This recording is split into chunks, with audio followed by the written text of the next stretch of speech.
Okay, this webinar is being recorded.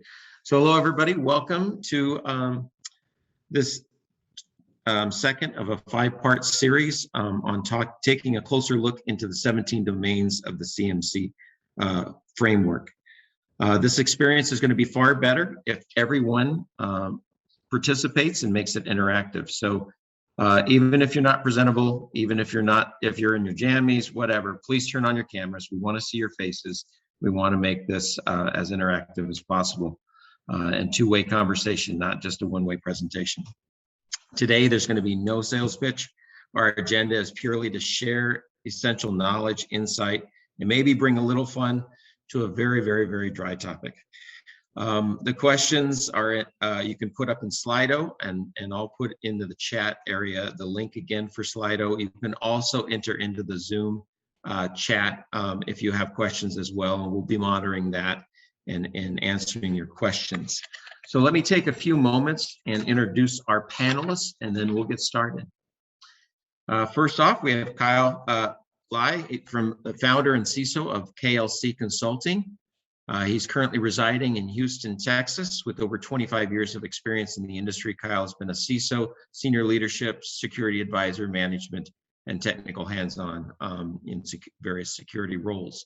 Kyle has helped clients, including but not limited to DISA, Army, Navy, USPTO, VA, NIH, Dunkin' Brands, Bowen, Cigna, Akamai, and a slew of other companies. Kyle currently helps companies as a virtual CISO today, achieving compliance around RMF, CMMC, NIST 800-171, building security programs, DevSecOps, and security champion networks. Welcome, Kyle. Thank you. Also, we have on our panel today is Eric Lunsford. Eric currently is residing in Arlington, Virginia. Eric served both in the United States Marines, United States Army. Thank you for your service, Eric. With over 15 years in IT and cybersecurity roles, Eric focuses his consulting services in areas of risk, incident response, and compliancy around CMMC, NIST 171, NIST 53, FedRAMP, FISMA, SOC, and ISO. Welcome, Eric.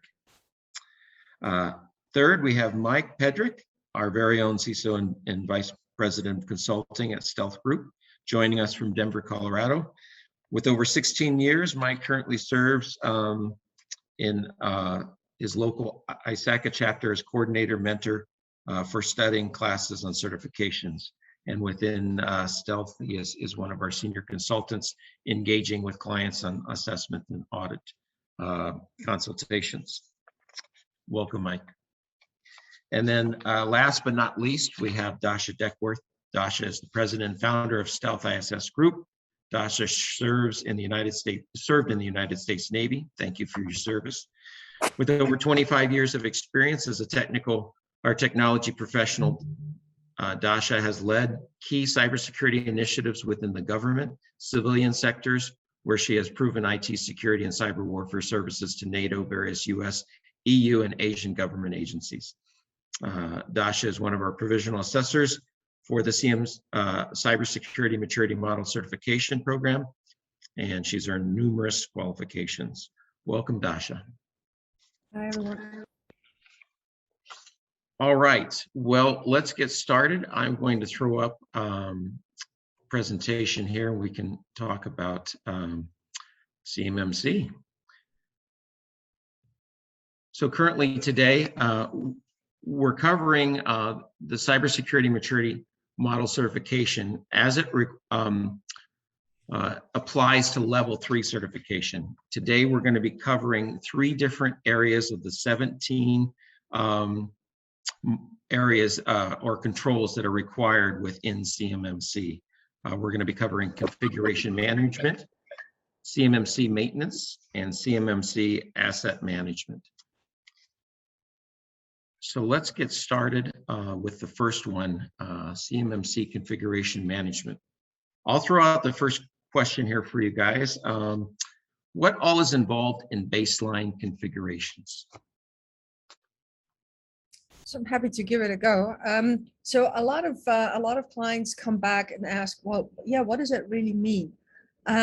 So basically, it means you have to have documentation somewhere that says how your Windows laptop or a Linux laptop or whatever you may have, how it is configured,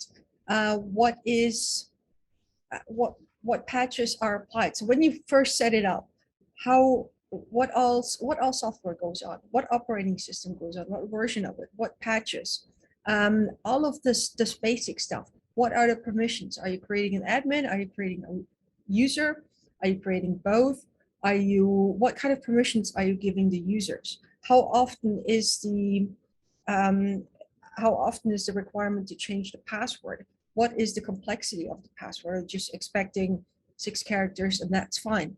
Are you putting in place any kind of the usual what is expected even in CMMC and NIST is when you go away, you have the Control-Alt-Delete, or the screensaver comes on, and then after 5 minutes, you need to log in to get rid of the screensaver and go back into your computer. So that's all considered basic configuration. Now, as an assessor that will come into your organization, they will want to take a look at it. So remember, or if you don't know it, in CMMC, there's 3 things that we're looking at from a compliance perspective. Something that you have, something that or out of 3 areas, we need to test it, we need to see it, or we need to actually read about it. So in this case, out of those 3, CMMC requires us to have 2. So if we see it, then we either also have to test it to make sure it works, or you're gonna have to have a document. Usually it's a standard document. That's the most common version. And that's what eventually, when we see that, read it, test it, or view that it actually works, that's when we can come and say, okay, you are completing this, it's aligned, it's all good. And I just Thank want to you, point Doc. out, it's really important, guys, that you focus on your security hardening, whether you establish this in your continuous monitoring, but having a good process, to apply those patches, updates, and changes that are necessary, and to compare those baselines. So security hardening is key. Appreciate that. I think, David, real quick, one thing I want to put out there, and it's sort of a recurring theme, especially with regard to documentation, configuration management, especially as well. What we're looking for is some degree of evidence of intentionality, right? If I walk into your environment and I point to a random device, right, and I ask you, is that configured according to policy? I want your answer to be yes. I want your answer to be, I know exactly how that thing is configured because it's configured consistent with my policy. My policy is consistent with my requirements, so on and so forth. There's no ad hoc, it's configured however it was configured, or I don't know how it's configured, or it's the defaults out of the box, right? Every time we hear about a new breach or a new vulnerability, it often comes down to, well, I took it out of the box, I fed it electricity, and I started using it, right? And that's not defensible in this capacity. Right. So yeah, so I think this is all the great discussion here, and I agree with every one of you guys. So I think nowadays is there's a new technology. For example, in the DevOps, there's an automated way of setting up the environment, right? So if your organization is big enough that you can take advantage of some of these newer technologies, right? So you can actually use like some of these automation in the DevOps. So you will be able to say, here's infrastructure as code. That's usually what we call it, right? So you can actually build like, this is how we actually want to set up the Windows virtual machine Windows server. And you can actually code it, say, these are the policies that we want to apply. These are the configuration that we want to apply. But even the software you want to install, that's going to be scripted. They're going to be coded. So when you actually say you want to create a Windows server environment, push a button, create this environment, it was going to be created all the same way. So if your organization is big enough, you'll probably try to take advantage of some of these infrastructure as code technology. And one thing I want to add to this, and it also goes to one of the questions that we have in Slido. So you can have multiple baseline security standards, and you most likely will, because you will have one for Windows laptops, for example. You will have one for your servers, Windows, Linux, you name it, whatever in your organization is. And if you're not giving away, but if you're using your corporate phones, iPads, tablets, you name it, all of these also, as long as they're within CY scope, they also need to have those security or baseline configuration standards. Now, the question that we have on Slido is, does the baseline have to follow DoD state guidelines or other standards such as CIS allowed? Now, the CMMC does not specify what kind of standard you take. You can do DoD sticks, they're very technical. CIS is also quite technical, very complex, has a lot of controls in there, can be some cumbersome for some smaller companies to establish those, especially if they don't have all the tools to support all of it. Or you can just simply take baseline security best practices. However, as long as they meet all the CMMC requirements. So throughout the entire CMMC spreadsheets and all 170 controls, you have certain requirements, such as you have to have you need to change passwords frequently. Now, CMMC does not tell you how frequent you have to have it. So that is something that CMMC does not go into that many details. So if you're looking at it, CMMC is at this high level. DoD sticks, guidelines, and CIS, they give you a little bit more detail. So as long as you meet CMMC, it doesn't matter what standard you take, but you have to make sure that all CMMC requirements on baseline security are met. Asha, does that also apply to, like, when you look at specifically the requirement for log retention? Is it just an org policy, or does the CMMC have a required period of time, like in some of the other compliances like HIPAA and SOC? Same applies here, but here also I would like to caution, if you, and you mentioned it, there are regulatory compliances that ask you to retain logs for a certain amount of time.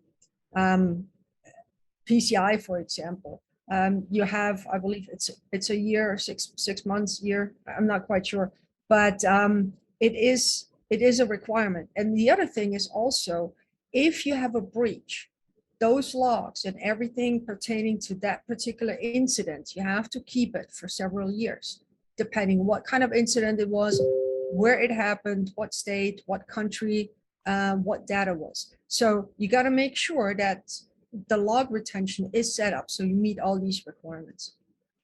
Yeah, just to add to that, I agree with what Dasha was saying. So yeah, just make sure that you look at all the different regulations. If you are looking specifically on the NIST 800-171 or DFARS, the only reference they talk about is on the DFARS 7012. You say after you have the breach, you have to keep the packet capture log for 90 days. That's the only time that actually mentions something more specific. But other than that, there's not really anything that's specific, saying like how much time you have to keep it, how many days you have to keep it. But I think it's kind of on the CMMC or NIST 800-171, it's just like you have to keep the log you basically have to define how long your log is going to be kept. And that you better have this policy procedure in place to actually support that, how long you should keep the logs. But again, many different regulations, HIPAA, SOX, GDPR. So there are many different countries, right? They all have different laws on the log retention. And to that, thanks, Kyle. Go ahead, Dasha. Quick comment. So on the log retention, Kyle, you just mentioned a good point, is how long you keep it, the logs, you basically set that based on your business and the also regulatory requirements that you fall under, not just CMMC. However, those requirements, as in order the decision, I'm going to keep the logs for 90 days or 120 days or however, that also goes back to your baseline configuration. So that entry goes back in there so that you can set up every single computer accordingly. And keep in mind, log retention is not always just about the minimum standard. If you're doing forensic investigation on a breach within your network, and you've only kept 3 months, and the data entry points were 6 months ago, you might be losing some valuable information that you need to understand how they came into your network and what they did, and how to shore up those gaps.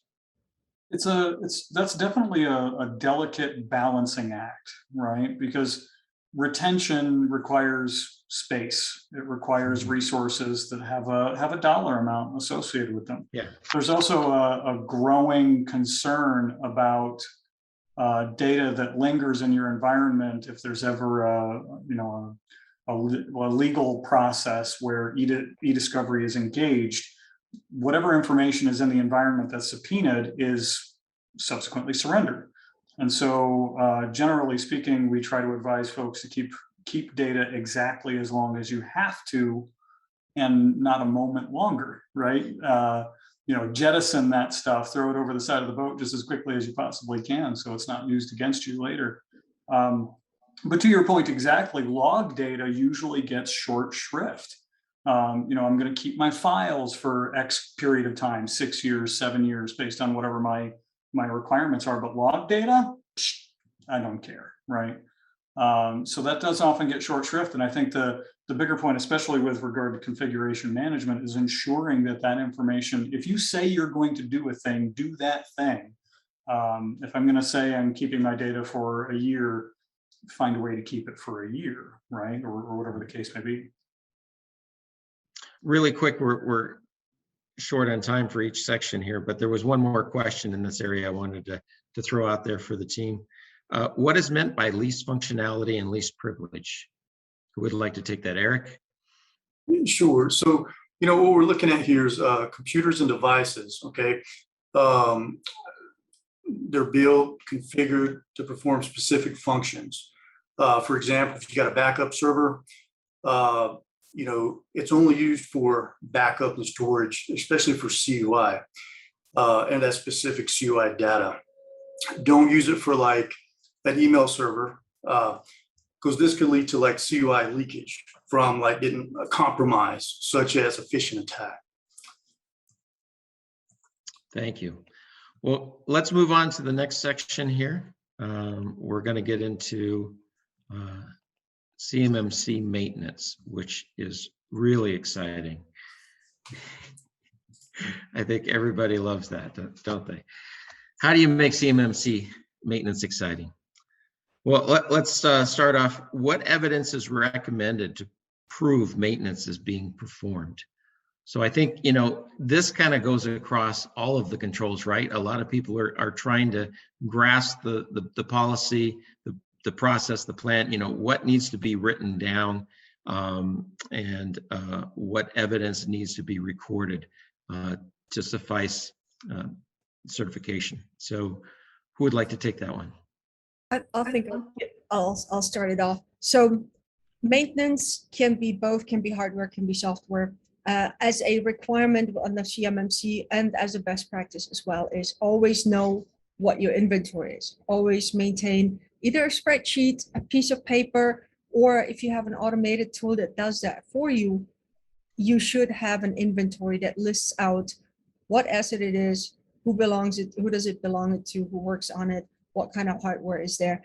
And if you're talking about hardware, if you have let's say something breaks and you have to replace a hard drive, and let's say this is a computer that has CUI on there. So we as assessors, when we come in, we look for a process and chain of custody of that particular device with the hardware once it's being removed, and what is being done with it, and how it's being replaced, and who does it. So okay, it broke. Now it broke at that time, you have a ticket open or somewhere documented. And then from there on, you have a replacement part that gets put in. Yes, if you have automated tools, the device will show up back in the inventory as a live device. And then we need the evidence of what exactly is happening with that hard drive. Are you going to put it in the safe and you're going to keep it there for the next 20 years? Great. But then we're going to want to see that safe and double check the serial numbers and make sure that that is still in the safe. And you have to have some documentation. You also, especially if it's a CUI, we're going to want to see that the person managing the maintenance, managing the hardware, replacing it, actually has also the classification or the authorization to manage CUI data. It might be a broken hard drive, that data is still there. So we still need that person to be authorized. We're going to check that. We're going to make sure it goes from point A to point B and is there where it's supposed to be. Doesn't get touched by anyone. If you need to remove the data and completely destroy it, and you give it to a third party to destroy it, then we want the evidence, we want the paper trail, we want to see who does it, who does the destroying. And then usually in most cases, you get a certificate back from the third party telling you it was fixed or it was destroyed or whatever. So that's the whole maintenance piece. Now, at the same time, you got the same process on patch management or software updates, all of those things. Same thing, you need to keep track where it is, have it documented so we can see, yes, every quarter you are doing, let's say, application maintenance, or you check every quarter or once a year that any of your devices is still operating at the level that they should be. So it's not just about security, but does it do the functions, and does it do it right? Is it secure? Is it configured right? Does it have what it needs to have to do the job? What should you do with lease printers to ensure there's no residual CUI on them at the end of the lease? Yeah, so I think, I don't know how many people actually knew, is that there is actually a hard drive. If you have a lease big multi-purpose printer copier that you lease from the company, usually they have a hard drive, and usually it keeps everything that you have printed, copied from the day one. So it has a lot of information. Usually you have like terabytes of data, right? You don't want to have these go out to people who actually getting your lease printer back. So usually I will recommend that, yeah, you actually take out the hard drive at the end of the lease, or if you actually need to actually ship it out for the maintenance, take out the hard drive and maybe just do a DoD level wiping of the data, or just destroy it, or whatever you need to actually just destroy the data on the hard drive. There might be a memory chip. I think somebody was talking about just put it in the microwave and fry it. But usually that's for the smaller printer. For the large printer, I would say take out the hard drive and make sure that you wipe it, and don't leave that computer or leave the hard drive to when you ship it out or bring it to the maintenance. And also there is, they usually larger companies, bigger brands of the printer, you can actually get an option to encrypt the hard drive. So that's usually an option. So that's might be one of the options that you can use. You can actually subscribe when you actually lease a printer. And wouldn't that be something, you just mentioned encryption on printers, wouldn't that be a requirement for CMMC CUI anyways? Yeah, I think it will be, but yeah, I think until now, probably not too many people knew about that option. Yep. I think one of the takeaways would be pay attention to where CUI is going to be flowing through your environment, and especially where regards devices that are leased or managed by others, or in a common space. Maybe that's not the cat you use for CUI and or FCI related work. Maybe it's advantageous to purchase another device or choose something else in the environment. Thanks, Mike. We have a question that just entered Slido. It says, how does CMMC deal with proof of established policy, rules exist, versus compliance performance, rules being followed? Are metrics submitted? So as an assessor, and this is straight from the CMMC AV training. So as an assessor, we need to collect the evidence. So remember when I said we need to read something, see something, interview, or be able to actually test it. So in this case, let's assume you've got a policy. Let's take something simple, that you and let's stay with maintenance, that you maintain and really touch every single computer on a quarterly basis by your admins to make sure the patches, software, operation, hardware, all of that is aligned with and working. So if we read it as an assessor, then we're going to want to see the evidence.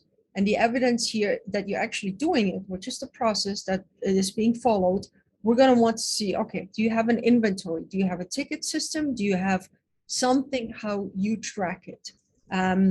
If you have, for example, a ticket where it says, okay, the printer was shipped out for maintenance or somebody came in to maintain it on site, we're going to want to see some kind of evidence with it. Was, let's say, a third party coming in to maintain it? In that case, were they accompanied, which ties into physical security, which I'm going to leave out here, but it kind of ties all in together. So we're going to take, as the assessor, the evidence from you. We're going to take the policy.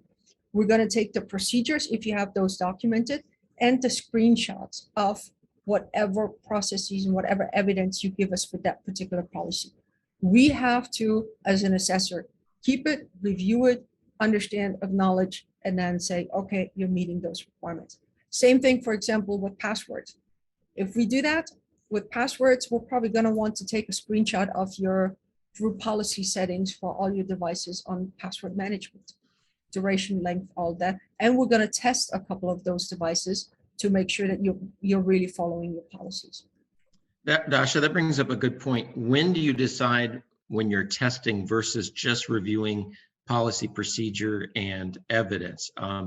Does the CMMC, guide you on you need to test these many things under each control, or is it really under the guidance of the assessor on what makes them feel comfortable that they've satisfied that procedure is being done? It's a discretion of the consultant or the assessor. It's in some cases you will not be able to test something. For example, disaster recovery, you can't test it, but you can take a look at the evidence that it was performed, any kind of tabletop exercises. So it's a discretion, and also depending on the service of what can be done with it. And of course, I've never seen one. I hope there's nobody out there who's, as an assessor, going to request to create an incident and have your incident response team actually walk through an incident to show that it works. So some things just can't be tested. Yeah, Go to the side of the building and turn off the power, right? And see how things work out. yeah, and just to add, I think just follow up to Dasha's point is that they can also do the interview, right? Interview with staff that are performing the controls, the practice. And if the staff can actually walk through and talk through the process, like this is what we do, then it's kind of convincing, right? They actually know what they are doing. But if they are during the interview, they just like, yeah, I think this is what we do, then I think the assessor will look in deeper into like, are you actually doing it? Look at the evidence further.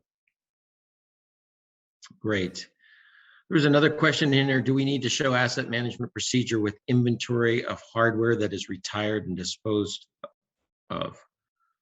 So you have to keep a record of that? Yeah, I think here's what it comes to. If you have a small environment, you do everything manually. It's probably not an issue. If you only have like 10 people, 5 people, small environment, that should be okay. But if you have like 100 people, 200 people, 1,000 people, manually tracking that hardware configuration is going to be not really efficient or probably not possible. So when you have the larger environment, it's better to actually have a tool to have an asset inventory or the change management tool to actually go out and actually pull the information of each of the asset that are in scope, right? Each of the asset hardware or software inventory, and that they will actually be able to go into the hardware or software or your computer or your assets to be able to pull out the configuration of the hardware and software. And you should have a management interface, be able to actually see if this is new hardware, it's going to show like when that hardware is actually get into your environment. If you actually have the hardware or software that's been pulled, right, that actually show the inventory changes. So I think it's better to have some software be able to use some of the inventory hardware, inventory software.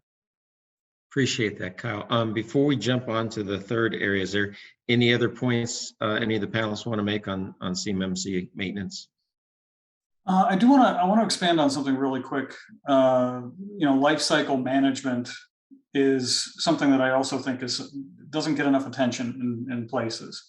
And to the question of, should I be tracking systems that have been decommissioned, as Dasha very helpfully pointed out, if you're decommissioning something in the way that you should be, there's at least a certificate of destruction that you can point to say, if nothing else, I have a mature process for decommissioning systems. Look at all these certificates of destruction I have, which sounds like a really cool 90s metal band. But anyway,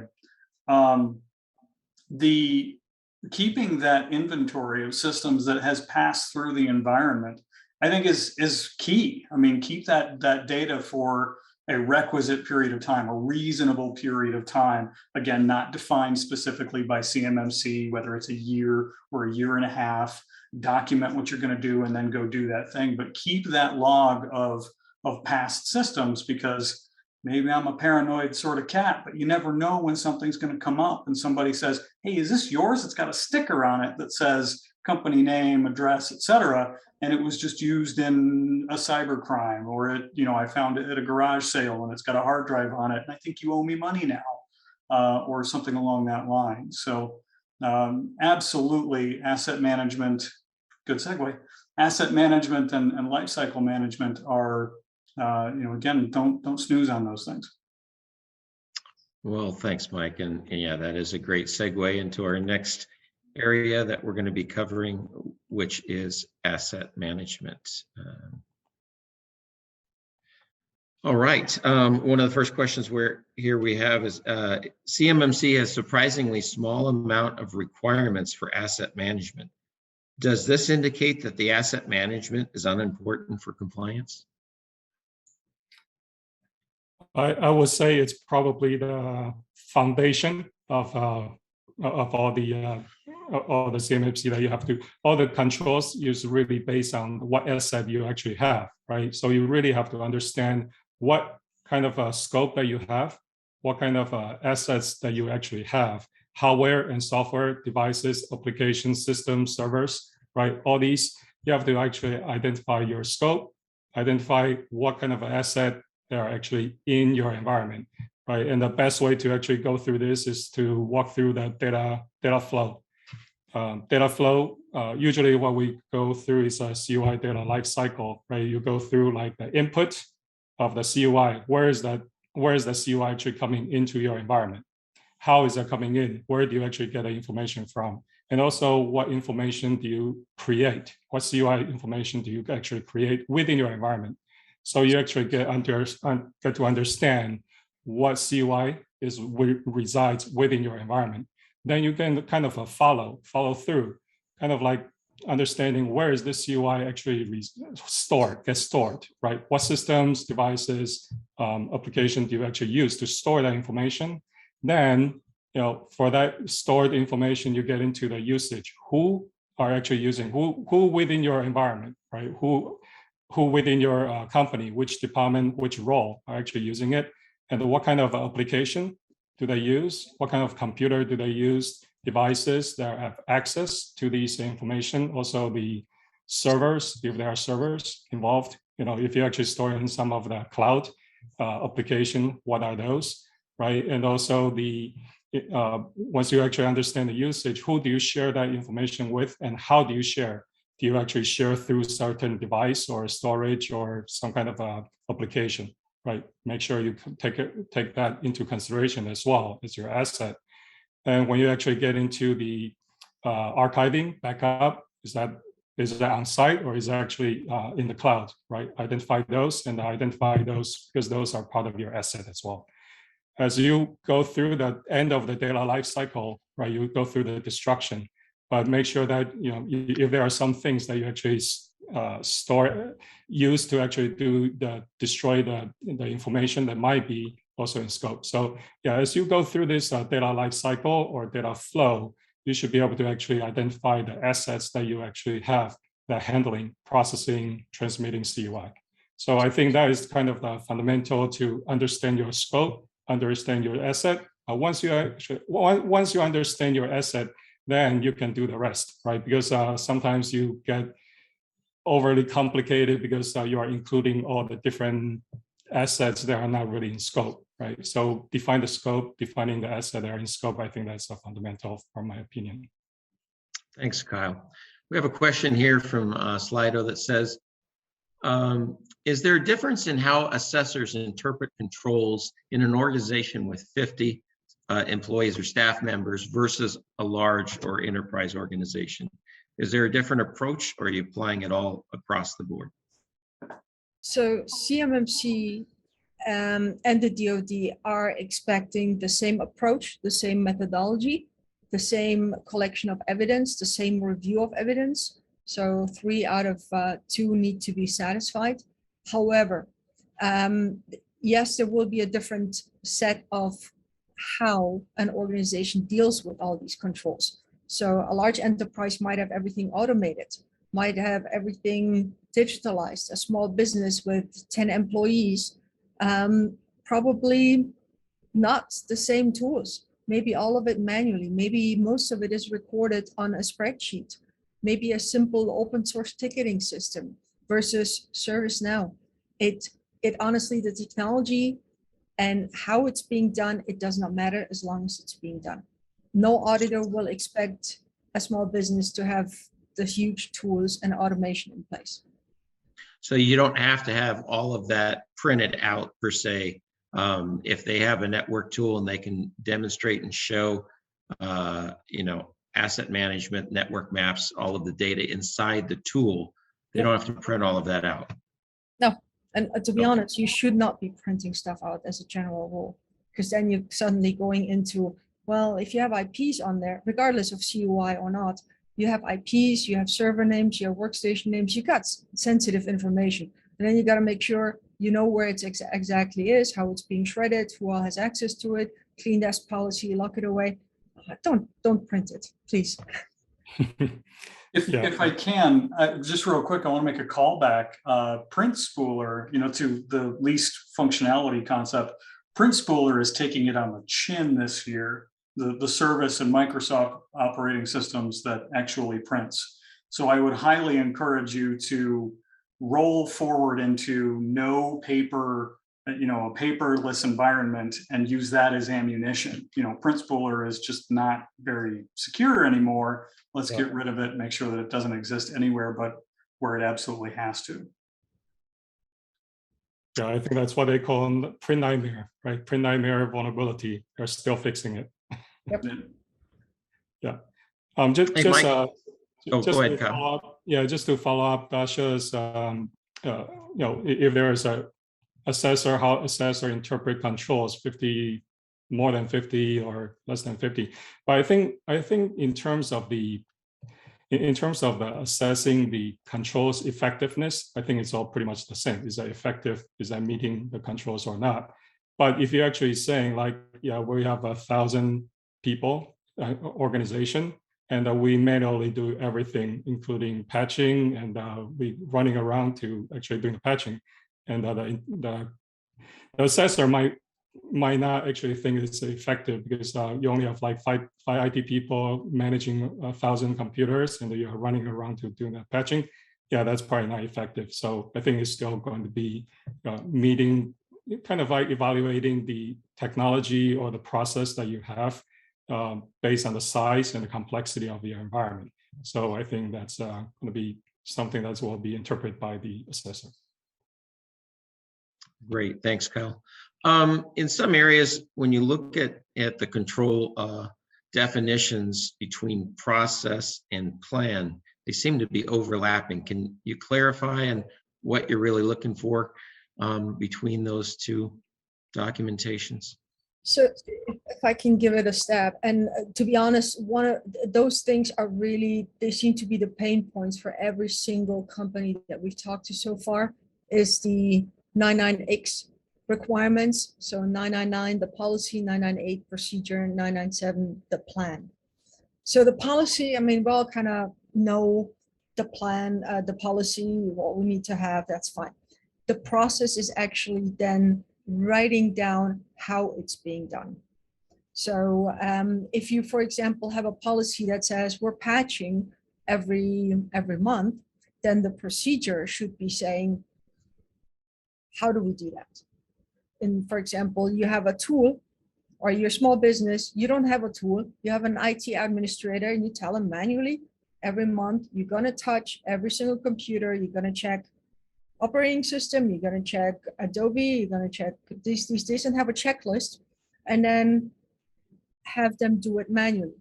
Now, if they do it, that's great. If everything is patched and I see that, that's great. But if you don't have that process documented, it's a failure, because the document, the 998 for every single domain, needs to be in place. We need to validate that you know how to do it. You have instructions for your engineers, or you have instructions for your folks on how to manage asset management, how to do maintenance, how to, all of these details. And then the other thing is 997. So 997 is pretty much, for a lot of folks, a big question mark. It's not a technical plan, it's an executive plan. It can be 17 different plans, each one for each domain, or it can be one major document covering all 17 domains. But going back to the process of patching, you will have to have a patching or maintenance, whatever, patching plan. Now, in this case, you're looking at, and the requirement specifically is, CMMC has 5 bullet points, and I'm just going to read it off quickly here. A mission statement or vision statement of what your patch management is going to accomplish. So it can be as simple as, we're going to make sure we patch everything once a month. That's the goal. Okay, that's the mission. Fair enough.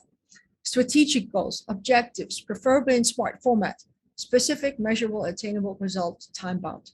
So here you have to be specific how you want to accomplish your mission. And that depends on your company. It's on you, based on the mission and the goals that you set, how you want to achieve it, how are you going to measure it. Are you going to do quarterly reports? Are you doing monthly reports? Are you going to do reporting? You will have to. So something there has to be in place. Relevant standards and procedures. Say you're going to use best practices, or you're going to use NIST, or you're going to use CIS. Whatever it is that you decide, you're going to need to put that in your plan. Project plan to record activities, due dates, organizational resources. So if I know I'm going to need to have patching, I'm going to need, as a business owner, I'm going to need to put budget aside and find somebody who's actually going to do it, and give them the tools or the means to do their job. So I will need to say, okay, I've got either in the existing org structure, or if I don't have it, I'll put down in 2021 and Q4, I'm going to hire a person with this job description. I'm going to set this budget aside, and all good. And that person is going to report in the IT department to the CTO, for example, or whatever it is. And then, of course, the last bullet point is training. Now, you will need to make sure that the person performing that job knows what they do. Sometimes they already come with the training, but a refresher is always good. So if you have a mandatory training for somebody like that, could be free, could be internal, could be sending them off to a vendor to do that, could be online, doesn't matter. If you say, I'm going to send in 2021 or once a year to a vendor specific or online training, then put that down. Now we're going to validate that as an assessor that you're actually following it, but we need to know what your goal is, what your plan is, and how you are actually going to make sure that patching is being done. You know, that brings up a good point on training.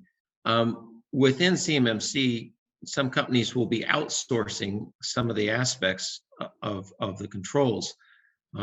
So whatever they outsource, that outsourced company needs to document the training, correct? If they're outsourcing that particular function to an MSSP, they'll have to have proof of that MSSP doing ongoing training for the consultants that are assigned to that organization, correct? Correct. Anything, whatever, it doesn't matter if it's training or if it's asset management or patching, if it's to a third party that you're outsourcing it to, you are responsible to have that documentation to meet CMMC compliance. So you have to make sure that your provider, whatever it is, provides you with the right documentation. So make sure when you outsource something, you have a chat with them, not just about the service delivery, but what kind of evidence will they give you that they destroyed your laptop, I mean, hard drive, or your documents, or that they do patching. Request a quarterly or monthly report as evidence for you, and file it for your assessment. Yeah. Is there any limitations? Oh, go ahead, Mike. Oh, yeah, sorry. Just to add on top of the resource planning, the 997. So I know this is all very new for everyone on the CMMC. So because there are going to be financial, the budgeting associated with 997, so it's better to actually, involve somebody with authorization to approve budget, because that'll be part of the evidence. If they come in to say, hey, you have this budget, they go talk to, hey, can you actually bring me the CFO? Did you approve this? Because I don't know what that is. That will be a problem. Gotcha. Mike, did you have something to contribute? Sorry, just Okay. to your point, Kyle, this is not a plan. It's really more at the management executive level. Yep. So if they sign off on it, either or even the CFO, especially around the budget question, if they sign off on the plan, just like somebody signs off on the policy, that is the best evidence, because then we as the assessor know it is official. Right.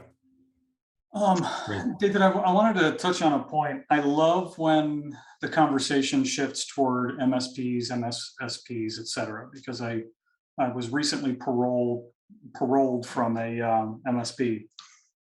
The point I want to start it with is that ultimately you're still responsible. You as the client are responsible for making sure that XYZ documentation or protocols, et cetera, exist.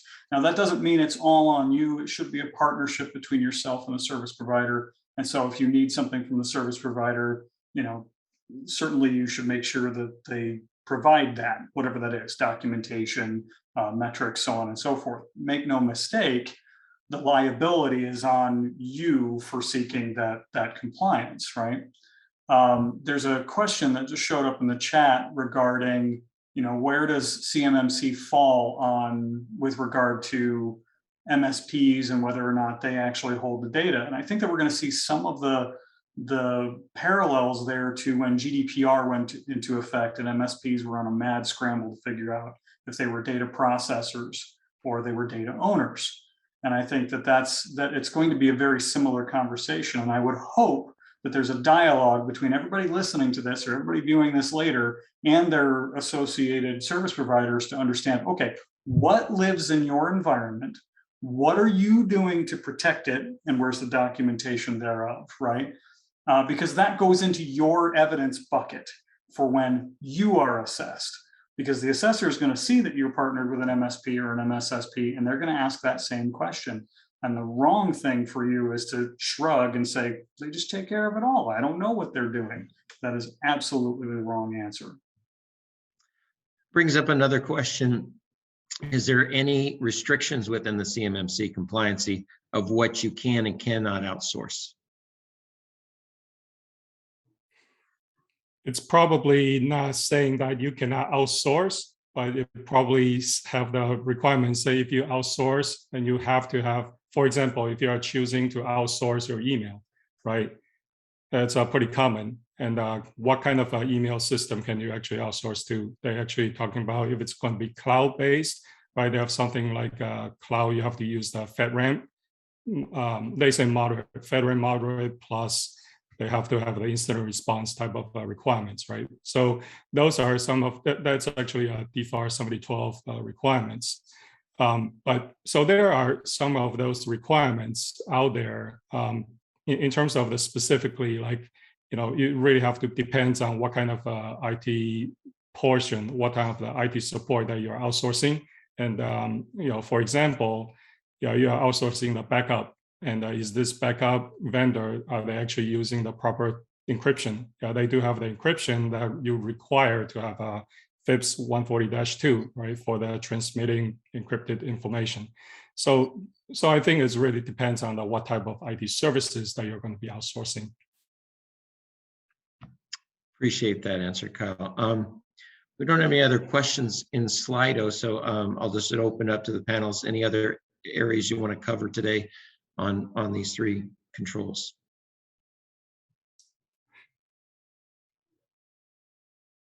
I think the only thing I would want to add is, yes, everything is kind of interconnected. So asset control, inventory, asset management, life cycle of hardware and everything. But the key really is starting out with a policy and process.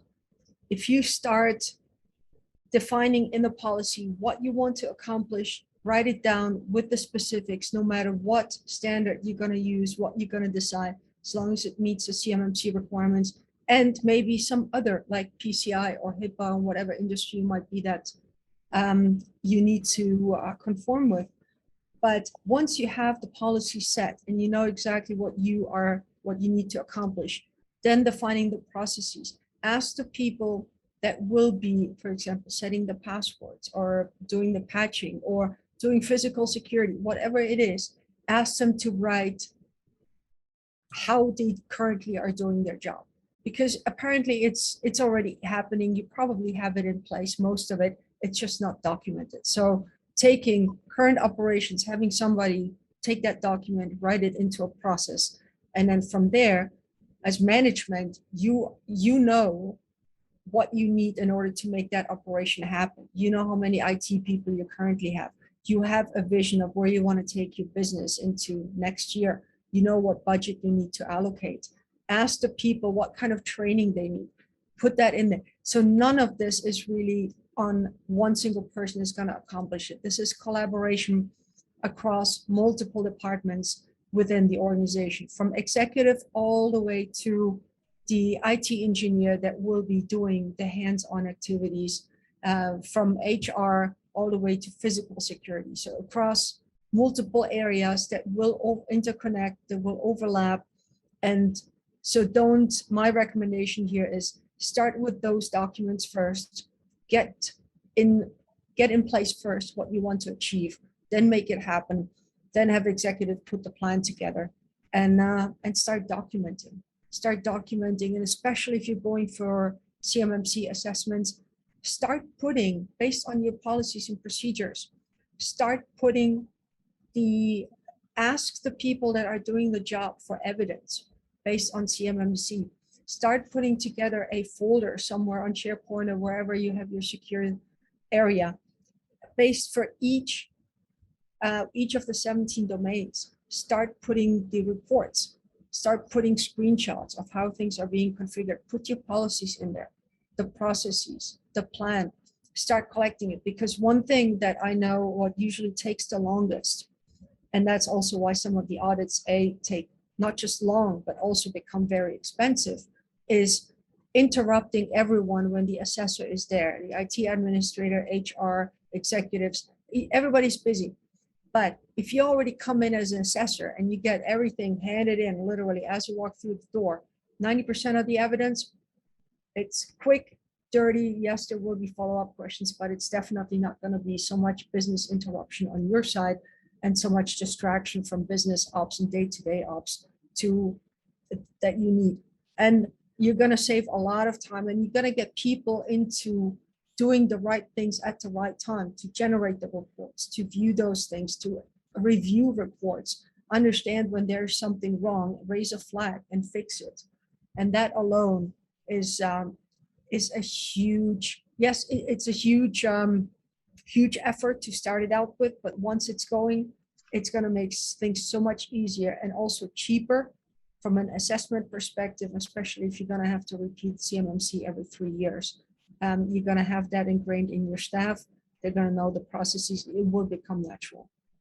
That's just my biggest takeaway or recommendation I would like to give out. Appreciate that, Dasha. We have about 5 minutes left. That's just making me think a lot of the companies out there, the smaller to small mid businesses that may be running 95% from home. running their businesses from home, you know, they still have to document the procedures at home. Like, let's say you have a printer and you're printing up CUI data, and then you're going to store that CUI data in your office. They would have to document how they're storing that they have a locked cabinet, that the printer is limited of access, that the room can be locked. Is that correct? Even though it's at home, they still have to document that type of process. Yes, yeah, I would say yes, because that's considered like your home office or alternate work site. So you do have to make sure that you have the policy procedure for handling the CUI information. So yeah, I think that the best way is not to print, like what Mike was saying. But if you actually do, yeah, you actually need to have the proper procedures in place in terms of how to, yeah, how do you actually protect that information, whether it's home or you are traveling, right? So if you're traveling, then, you know, work from a hotel, like what kind of procedure do you have to protect the information that's on your devices? How do you physically protect your devices? So yeah, you probably want to, based on my understanding, DoD is still working out the process in terms of how do they assess home-based businesses, because they try not to visit your home, right? Because for the privacy, but they are still working out that procedure in terms of how do they actually assess the home-based businesses. Well, thank you, guys. We have about 3 minutes left. Is there any final statements from our panelists today? I just want to articulate on CUI, you know, again, you know, scope, figure out what your CUI is, like Kyle said earlier. Once you determine your CUI, you can apply that data lifecycle to it. And then what Dasha said, just reiterating that, you know, protect it, segregate it, and secure it. And I would say also give yourself plenty of time. It's not going to, there are a lot of controls, and so give you plenty of time. Usually probably 12 months is more realistic, but yeah, so you don't really try to cram everything into a very short time, like a month is right now, most likely not possible. Yeah, the clue's in the title there. It's a maturity model, and you don't mature over a day, right? Yes, sir. Well, thank you, everybody. Today, we're going to get wrapped up. A few house cleaning aspects.